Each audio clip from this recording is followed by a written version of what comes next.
2019లో ఇదొక మారణాయుధం అంట, 2024లో ఇది. అంటే సాక్షి వాళ్ళ లెక్క ప్రకారం చంద్రబాబు నాయుడు గారు అప్పుడు 2019లో కానీ ఇప్పుడు 2024లో కానీ ఈ మారణాయుధాలు వాడి జగన్మోహన్ రెడ్డి గారిని హతమార్చుదాం అనుకుంటున్నారు. అంటే సిగ్గుందా? హత్యాయత్నం అని చెప్పి హెడ్లైన్సా? హత్యాయత్నం చేయాలి అంటే ఎలాంటి ఆయుధాలు వాడతారో తెలుసా? తెలియకపోతే అవినాష్ రెడ్డి అని ఎంపీ ఉంటాడు జగన్మోహన్ రెడ్డి పక్కనే, వెళ్ళి అడుగు చెప్తాడు. లేదు ఆయన కూడా చెప్పకపోతే సిబిఐ ఛార్జ్షీట్లో క్లియర్గా రాసి ఉంటుంది ఎలాంటి ఆయుధాలు వాడతారు అని, వాళ్ళని అడుగు చెప్తారు. అవి కూడా తెలియకపోతే వివేకం అనే మూవీ ఉంటుంది యూట్యూబ్లో, ఫ్రీగా ఉంది, ఓపెన్ చేసుకుని మొత్తం బిట్ టు బిట్ చూడు.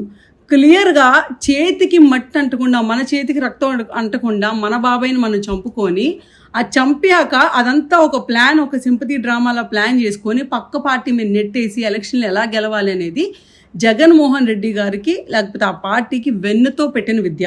సో అలాంటి పార్టీ, అలాంటి నాయకులు బయటకు వచ్చి మా మీద హత్యాయత్నం చేస్తున్నారు, బాబు గారు వచ్చేసారు ఇచ్చేసారంటే ఎవ్వడు నమ్మడు.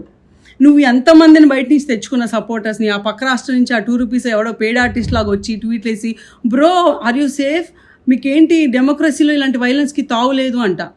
మరి ఈ మనుషులందరికీ ఇన్ని రోజులు ఈ 4 ఏళ్ళు రాష్ట్రంలో చంద్రబాబు నాయుడు గారు ఆఫీస్ మీద దారుణంగా దాడి జరిగింది, చంద్రబాబు నాయుడు ఇంటి మీద దాడి జరిగింది, బాబు గారు వెళ్ళినప్పుడు రాళ్ళు వేసి కొట్టారు, లేకపోతే బాబు గారు సతీమణి గురించి పిచ్చి పిచ్చిగా బాగారు.